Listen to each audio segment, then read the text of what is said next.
Manipur Diary ki Seireng singbu tabiriba amasung yengbiriba khwai punamakpu taramna okchari. Ngasi amuk pujarakli Manipur Diary na Seireng ama. Seireng ki maming Laipok. Fat hekta inthok kumsi khanthasi chaning tana haidorakliba wahai tauforakliba ithau karamna oiraklibano mayoknariba kaya se artha loina leirami artha yamna khangba ngambado Laipok haina kaunabani. Upundagi sektumdagi upun semgatpa pamba magidi lanni atangba punamakse ai nupani aina nupini sontagumsi wakhalda laije isingni samasige he khunai nangidi atangma lanni upul maikhu ireiba karamna thaugansige marai phamdagi sargayauna matom kanasu hingdabani section gadaba wafamni akanba ahiba huranba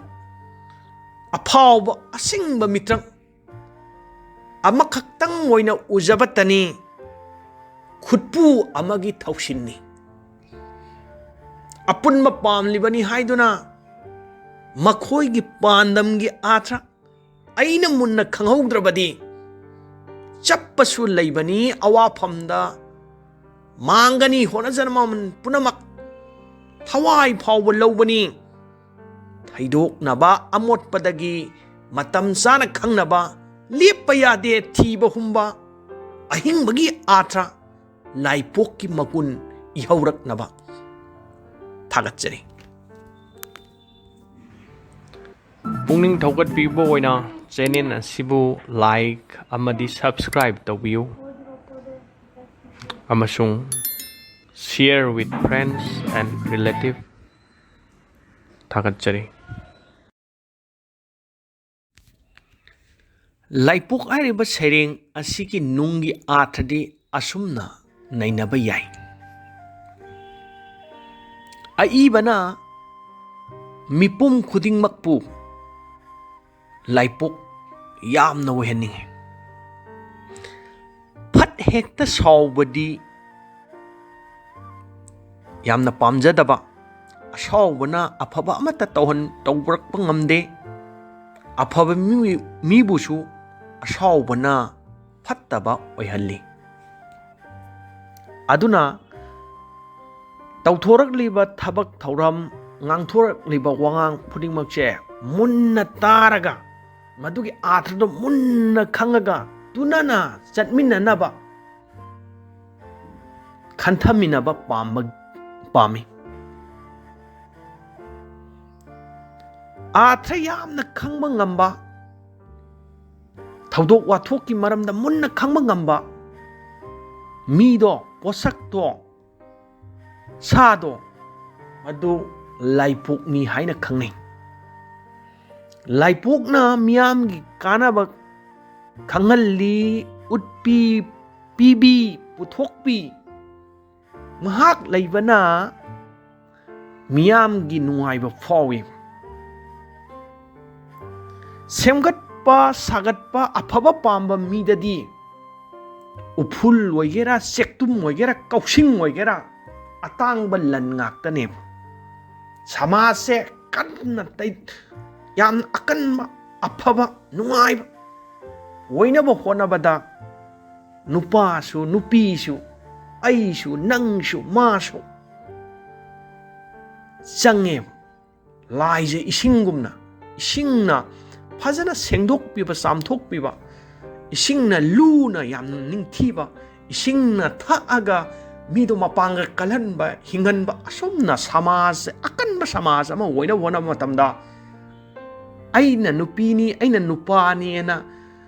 ai yaudrasu yaina na khandokpa yade ai se ꯌꯥꯝꯅ ꯃꯔꯨꯑꯣꯏꯕ ꯄꯣꯠꯁꯛ ꯑꯃꯅꯤ ꯁꯃꯥꯖꯁꯦ ꯍꯤꯡꯅꯕ ꯍꯣꯠꯅꯕꯗ ꯁꯃꯥꯖꯁꯦ ꯀꯟꯅꯕ ꯍꯣꯠꯅꯕꯗ ꯍꯥꯏꯅ ꯐꯣꯡꯗꯣꯛꯂꯤ ꯃꯤꯑꯣꯏꯕ ꯍꯥꯏꯕ ꯄꯣꯠꯁꯤꯗꯤ ꯑꯐꯕ ꯄꯥꯝꯖꯕ ꯁꯔꯒ ꯌꯧꯅ ꯆꯠꯅꯤꯡꯕ ꯄꯥꯝꯕ ꯑꯗꯨꯒꯨꯝꯕ ꯀꯥꯡꯂꯨꯞꯅꯤ ꯑꯗꯨꯅ ꯑꯐꯕ ꯄꯥꯝꯕꯅꯤꯅ ꯑꯆꯨꯝꯕ ꯄꯥꯝꯕꯅꯤꯅ ꯑꯀꯟꯕ ꯄꯥꯝꯕꯅꯤꯅ ꯃꯁꯤ ꯏꯇꯣꯝꯗꯅ ꯑꯃꯈꯛꯇꯅ ꯍꯣꯠꯅꯔꯒ ꯃꯗꯨ ꯄꯥꯟꯗꯝꯁꯤ ꯐꯪꯕ ꯉꯝꯃꯣꯏ ꯑꯄꯨꯟꯕ ꯈꯨꯗꯤꯡꯃꯛ ꯎꯔꯤꯕ ꯁꯃꯥꯖꯁꯤꯗ ꯎꯔꯤꯕ ꯈꯨꯗꯤꯡꯃꯛꯁꯦ ꯑꯃꯒ ꯑꯃꯒ ꯃꯔꯤ ꯂꯩꯅꯕ ꯑꯃꯒ ꯑꯃꯒ ꯑꯥꯔꯊ ꯆꯨꯟꯖꯟꯅꯕ ꯄꯣꯠꯁꯛ ꯉꯥꯛꯇꯅꯦꯕ ꯑꯗꯨꯅ ꯇꯣꯉꯥꯟꯅ ꯇꯥꯅ ꯇꯧꯔꯒ ꯑꯩꯅ ꯑꯋꯥꯡꯕꯗ ꯁꯔꯒ ꯌꯧꯅ ꯆꯠꯀꯅꯤ ꯍꯥꯏꯕꯁꯦ ꯃꯁꯤ ꯑꯣꯏꯊꯣꯛꯑꯣꯏ ꯑꯗꯨꯅ ꯑꯄꯨꯟꯕ ꯑꯣꯏꯅ ꯂꯩꯒꯗꯕꯅꯤ ꯑꯄꯨꯟꯕ ꯑꯣꯏꯅ ꯆꯠꯀꯗꯕꯅꯤ ꯑꯄꯨꯟꯕ ꯑꯣꯏꯅ ꯍꯤꯡꯒꯗꯕꯅꯤ ꯑꯄꯨꯟꯅ ꯇꯨꯁꯟꯅꯅꯕ ꯍꯣꯠꯅꯒꯗꯕꯅꯤ ꯑꯃꯒ ꯑꯃꯒ ꯐꯖꯅ ꯊꯦꯜꯂꯒ ꯇꯨꯁꯜꯂꯒ ꯑꯐꯕꯔꯣꯝꯗ ꯆꯪꯁꯤꯜꯂꯒ ꯃꯗꯨꯗꯩꯗ ꯁꯔꯒ ꯌꯧꯔꯛꯀꯅꯤ ꯅꯨꯡꯉꯥꯏꯕ ꯁꯃꯥꯖ ꯑꯃ ꯑꯣꯏꯔꯛꯀꯅꯤ ꯑꯩꯅ ꯂꯩꯔꯝꯃꯤꯕ ꯐꯔꯝꯗ꯭ꯔꯤꯕ ꯃꯐꯝꯁꯤꯗꯒꯤ ꯑꯐꯕ ꯃꯐꯝꯗ ꯏꯔꯥꯏ ꯂꯥꯏꯅ ꯌꯧꯔꯛꯀꯅꯤ ꯍꯥꯏꯕꯒꯤ ꯃꯑꯣꯡꯁꯤ ꯁꯔꯒ ꯌꯧꯅ ꯆꯠꯀꯅꯤ ꯍꯥꯏꯕꯁꯤ ꯃꯐꯝꯁꯤꯗ ꯐꯣꯡꯗꯣꯛꯂꯤ ꯁꯔꯒ ꯀꯗꯥꯏꯗ ꯂꯩꯕꯒꯦ ꯍꯥꯏꯕꯗꯤ ꯈꯪꯗꯦ ꯑꯗꯨꯕꯨ ꯁꯔꯒ ꯍꯥꯏꯕꯁꯤ ꯑꯐꯕ ꯑꯀꯟꯕ ꯅꯨꯡꯉꯥꯏꯕ ꯌꯥꯏꯐꯕꯅ ꯄꯨꯡꯊꯟ ꯊꯟꯕ ꯖꯒꯥ ꯑꯃꯅꯤ ꯑꯐꯕ ꯃꯐꯝ ꯑꯃꯅꯤ ꯍꯥꯏꯅꯗꯤ ꯂꯧꯅꯩ ꯑꯗꯨꯅ ꯃꯤꯌꯥꯝ ꯈꯨꯗꯤꯡꯃꯛ ꯑꯐꯕꯔꯣꯝꯗ ꯆꯠꯄ ꯄꯥꯝꯕ ꯁꯔꯒ ꯇꯥꯅ ꯆꯠꯄ ꯄꯥꯝꯕ ꯃꯤꯑꯣꯏꯕ ꯃꯄꯣꯛꯅꯤ ꯃꯐꯝꯁꯤꯗ ꯈꯟꯕ ꯌꯥꯕ ꯋꯥꯐꯝꯗꯤ ꯑꯄꯨꯟꯕ ꯄꯥꯝꯂꯤꯕꯅꯤ ꯍꯥꯏꯗꯨꯅ ꯑꯀꯟꯕ ꯑꯁꯤꯡꯕ ꯍꯨꯔꯥꯟꯕ ꯑꯩꯈꯣꯏꯅ ꯊꯦꯡꯅꯩ ꯃꯤꯇ꯭ꯔꯪ ꯌꯥꯝꯅ ꯍꯩꯕ ꯊꯦꯡꯅꯩ ꯍꯥꯏꯔꯤꯕꯁꯤꯡꯒꯤ ꯃꯈꯣꯏꯒꯤ ꯃꯑꯣꯡꯁꯦ ꯃꯁꯤꯁꯨ ꯑꯃꯈꯛꯇꯪ ꯑꯣꯏꯅ ꯎꯖꯔꯒꯁꯨ ꯍꯥꯏꯔꯤꯕ ꯀꯟꯗꯤꯁꯟꯗꯣ ꯑꯐꯕꯗꯨ ꯂꯦꯚꯦꯜ ꯍꯥꯏꯔꯤꯕꯗꯨ ꯌꯧꯅꯕ ꯍꯣꯠꯅꯕ ꯃꯇꯝꯗ ꯃꯣꯏꯅ ꯑꯄꯨꯟꯕ ꯑꯃꯒꯤ ꯊꯧꯁꯤꯟ ꯑꯃꯅꯦꯕ ꯑꯗꯨꯕꯨ ꯑꯩꯅ ꯑꯄꯨꯟꯕ ꯄꯥꯝꯂꯤꯕꯅꯤ haiduna aduguma mitrangduda natraga aduguma huranbagi nakanduda aina changurabadi ai sarga yauba ngamoi aduna apunba oiriba potliba akoina aina tusannaraga aina chatkadoriba aina thelugadaba mafamdo madugi athado makhoi apunbagi athado munna khangnaba hona haugadabani matam chana natrabadi isabawa awafamda tadana chappa matang yorkani aigi honajaban punamak mangbabu yorkani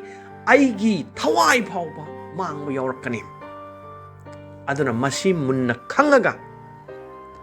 apunbaramdasu karamba apunbada kamaina tunan chatkadage haibasisu matam chana khangnaba